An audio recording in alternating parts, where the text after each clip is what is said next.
between the dirt and the divine, celebrating the body. We live between the dirt and the divine. Now, with the dirt is pain and suffering, and this needs to be noticed and addressed, and it's part of our human condition. It is what these people in this scripture were experiencing. Epilepsy and the inability to see. It's the dirt of humanity, the frailty, the reality of what it is to live in these bodies. And some of this hardship, of course, is our own fault. We do bring on some of this stuff. But in these healing stories, they weren't the only ones in the story who needed their eyes opened. The disciples did as well. And they did not just need to recover their sight, they needed the touch of Jesus in this second story. They needed intervention. So our question today is, what does it mean to live between the dirt and the divine? So I'm going to tell you the Genesis story as I interpret it. The Genesis story tells us that in the midst of void that is also chaos, all right, the Creator moved toward creation. Out of nothingness, a universe is born, and then our planet is born, and then the animals and the plants, and then humankind. Now, not necessarily in that order, because chapter 2 has a different order than chapter 1, which is why we don't read the Bible inerrantly, by the way. So after creating the day and night and the sun, moon, and stars and all of this, and then the Creator reaches down and gathers several handfuls of mud and begins to fashion arms and legs and then a head and then put some eyes in and ears in, and then the nerve endings have to go in there too. So now the earth creature can smell and taste and touch, all right? You with me here? And when it's all done, it's all laid out probably in the mud, right, from whence it came, and it's just laying there like a robot, just nothing's happening.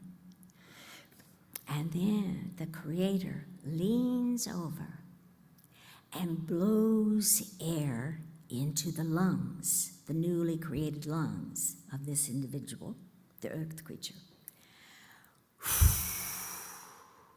The Hebrew word is ruha. Ruha, breath, spirit. That's what that word means. The creature is made out of dirt. The word is Adam. And from that, the interpreters decided, we'll call this person Adam. It was Adam, and it means earth creature. It does not mean a guy named Adam. Okay. So the story goes that the Creator reached toward them, to him, or it, I should say, and the Ruha is what gave it life and light, all right? And probably did it a few times to make sure the lungs were cleared out of all that dust and mud, all right? But this is not just oxygen to get the body parts. It's the breath of God, Spirit. The Spirit of the Creator is now inside the dirt. Now, I think what that means is this is dirt enlivened by divinity. It didn't have any life until there was Ruha from the Creator. So, from this story, I read that we have, in the earth creatures now, we have the dirt of humanity, and in each one of us, we are enlivened by spirit, or Ruha, divinity.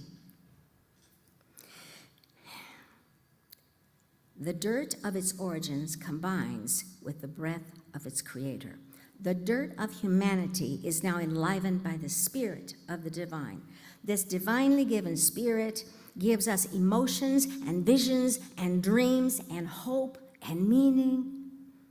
It is this Spirit that creates and makes us want to move toward others in intimate connection, to build intimacy, to play in companionship, to find joy. We seek joy.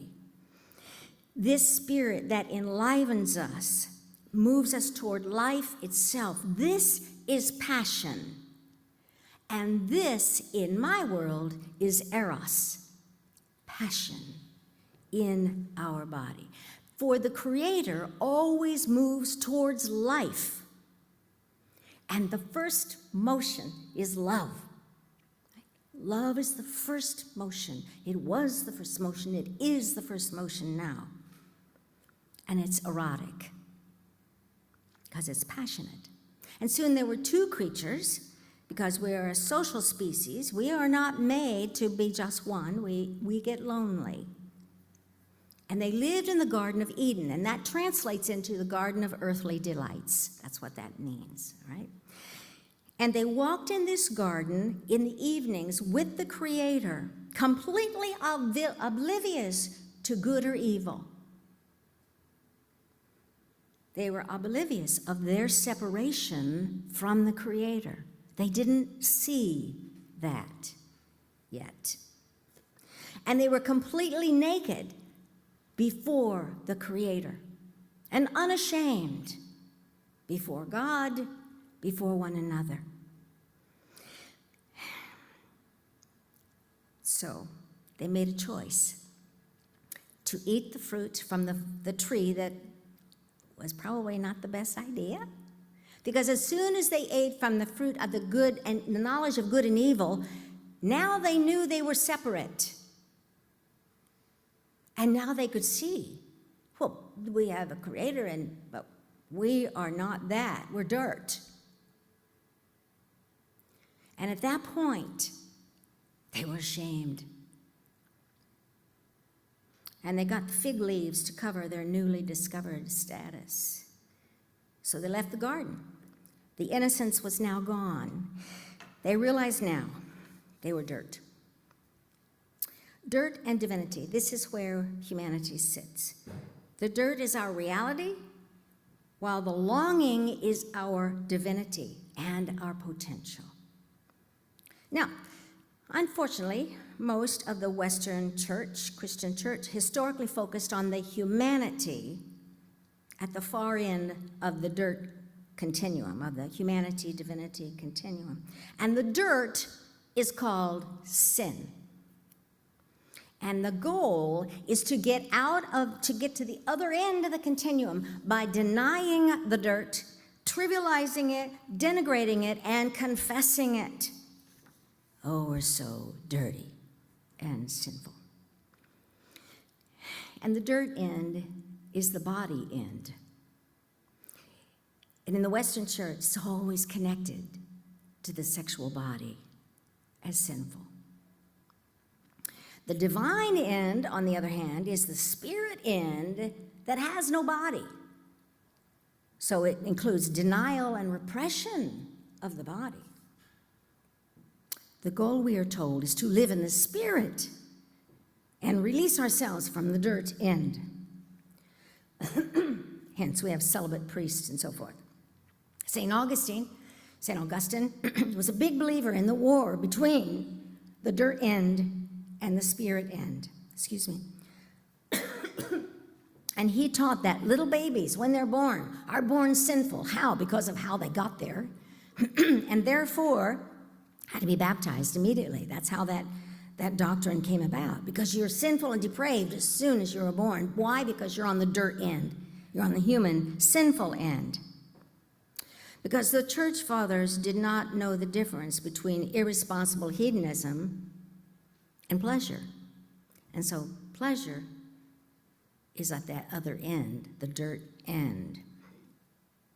That's why it's fun to sing songs like Quirky and Queer and so forth in our hymnal. It's fun to bring joy into our worship. So the life of the spirit is separate from the bodies. Not surprisingly, then, the dirt side is sinful. The non-dirt side is the vision that is connected usually to either heaven on the other side or saintly perfection on this side. Ask anybody under 30 and they'll tell you about the purity culture that is so destructive to their intimate relationships. But the teaching of these learned white churchmen with their privileged high status, their education, and their Greco-Roman lens, had a bias that was misogynist and sexist, and they ignored that these bodies have ruha in them. The Spirit of God is here in these bodies. And we know God through our senses. I can see the glory of a sunrise. Well, it's usually a sunset for me, right? And I can feel a loving touch of my beloved. And I can smell chocolate chip cookies that remind me of my mother. And I can hear music that turns me into tears, a puddle of tears. The senses open up my spirit to the presence of God. And when I see people being kind, and I hear people being kind, I know there is something beyond the dirt here. It's spirit. And when I see people on the lines yelling for ceasefires, and I see women lined up with picket signs saying, "Give us control of our own bodies," I know that there's something propelling them. It's a dream, it's a vision, it's how we could be. That's ruha, that's the Spirit of God coming out. It is our ruha that makes us want to have relationships with people and want to have the caress of a beloved. Ruha, connection, creativity, curiosity, connection, yes. But the reality is we don't have it together. So what about sin? So in my reading this week, I discovered that one theologian suggests that sin is simply not yet. Sin is simply the maturing process of humanity. Now, many of us never mature, absolutely, and some people are really stuck back there, really young, okay? But the goal is that we begin to mature in our spiritual walk, in our discovery of what it is to be a dirt-filled creature, but it's also filled with ruha, right? In this state of moving towards allowing this ruha to come out in our relationships and in our walk through our lives, 2 short lives, right? Then we begin, we make mistakes. We mess it up. Wrong decisions. Took a left turn, shouldn't have taken that one, right? Okay, that's sin. You haven't arrived yet.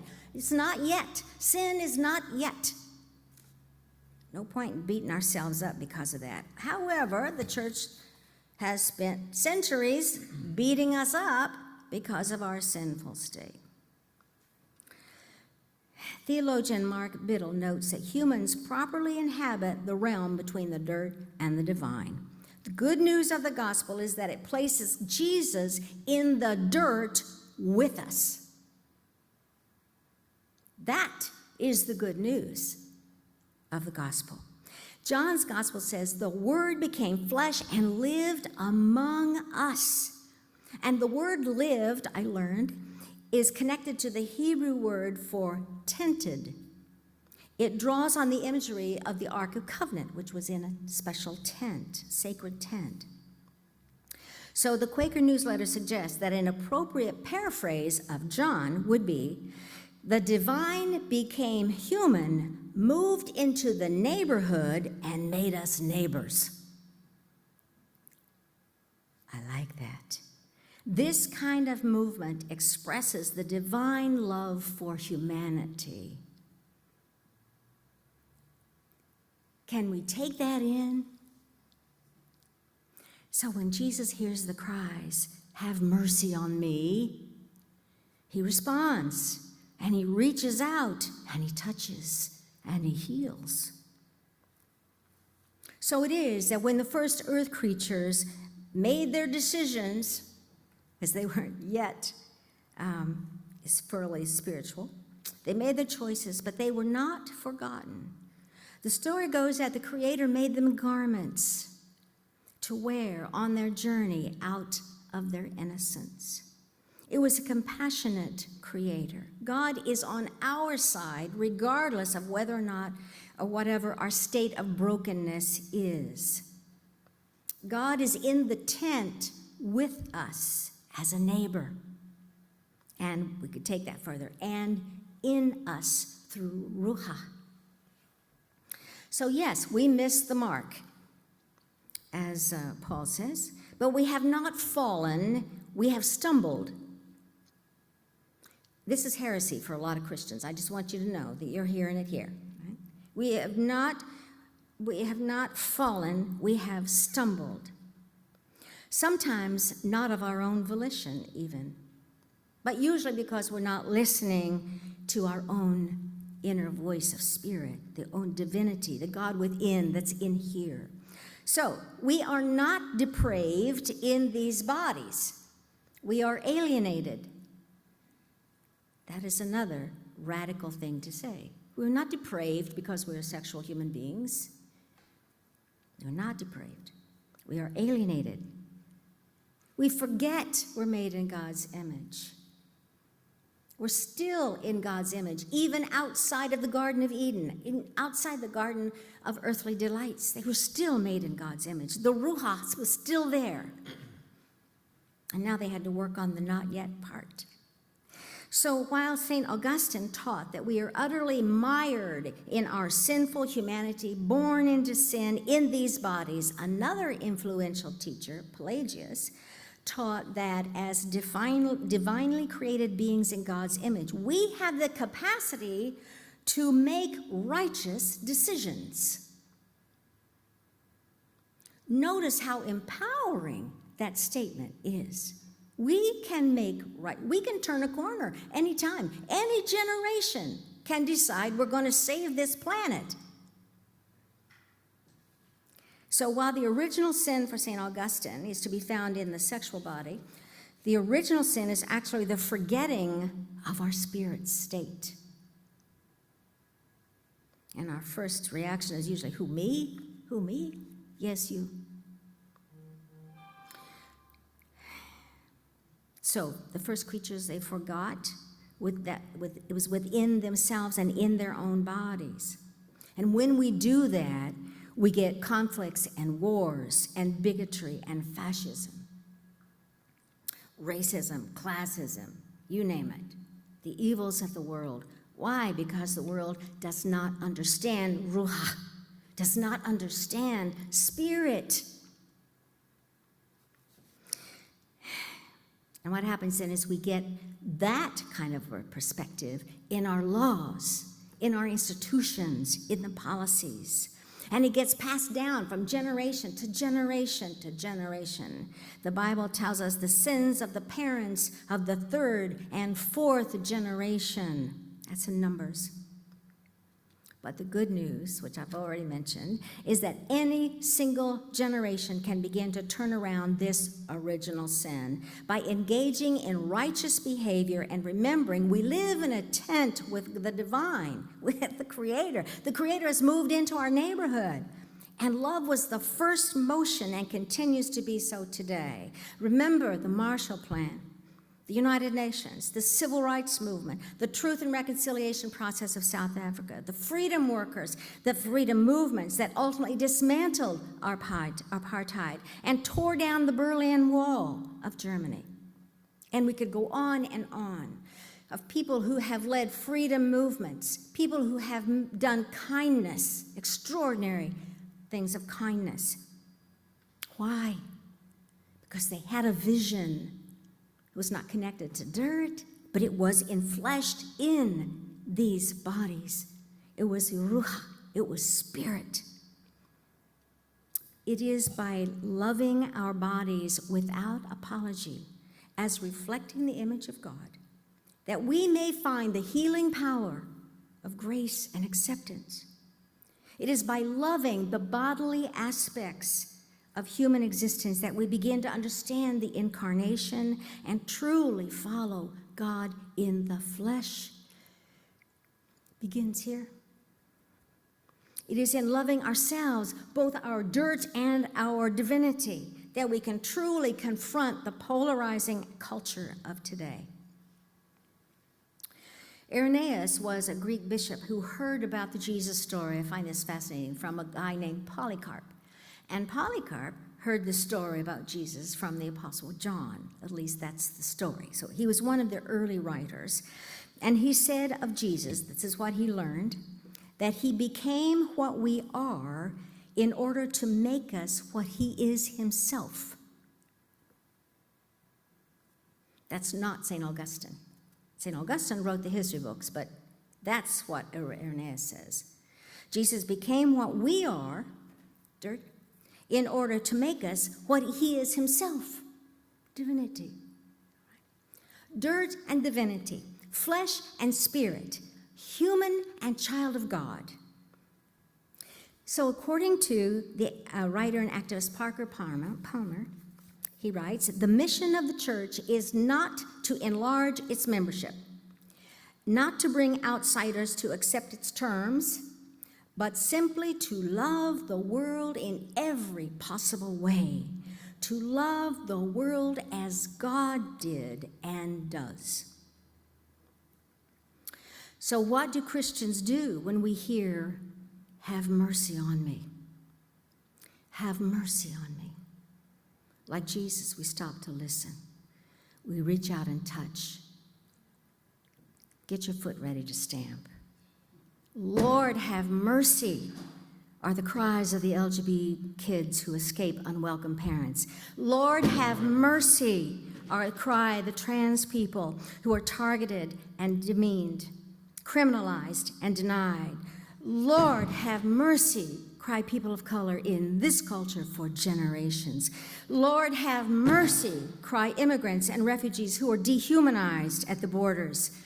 Lord, have mercy, cry the underpaid service workers who are exploited. Lord, have mercy, cry sex workers who are endangered by punitive systems.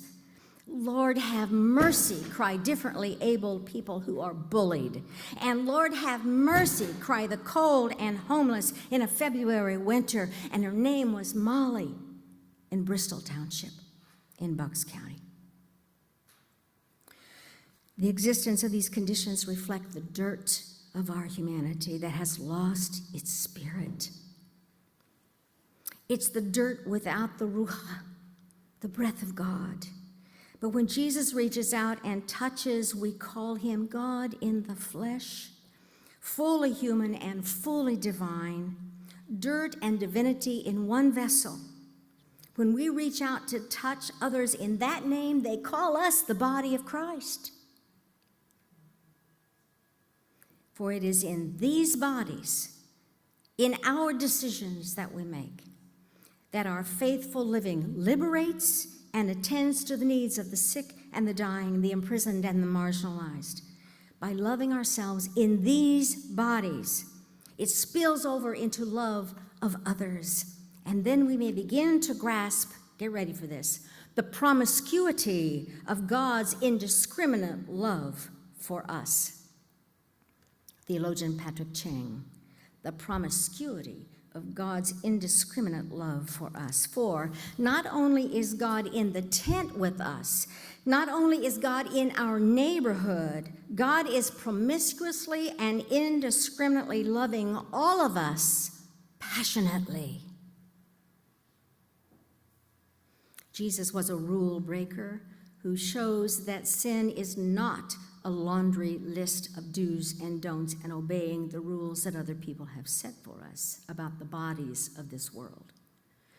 Too often the church has taught that as well.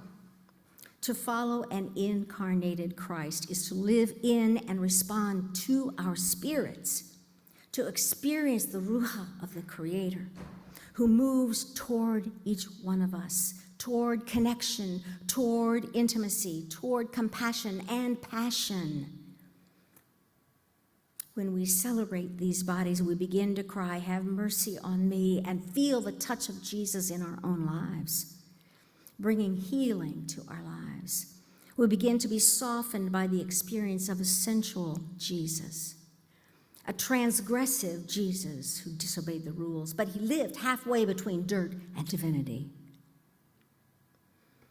Paul Zoll, who is a theologian, wrote, "The incarnation story has been called a one-way love, for it always moves outward." Love is a movement, always outward.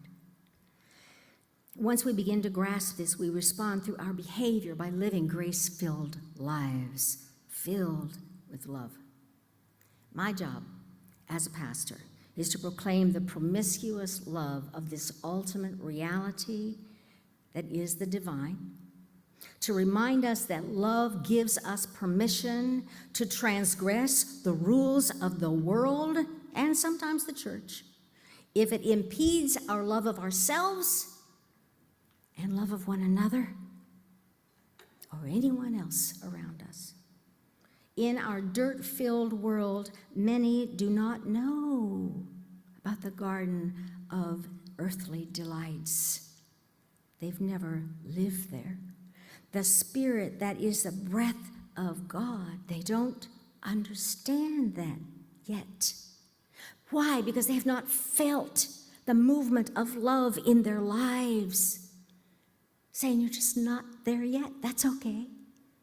You're loved just as you are. You're on a journey."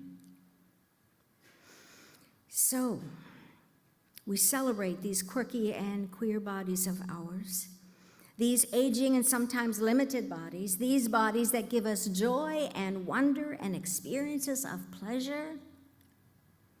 For in celebrating divinely promiscuous love, we may know life in all of its abundance, and we may return just a little bit to the garden of earthly delights here and now, between dirt and divinity. Amen.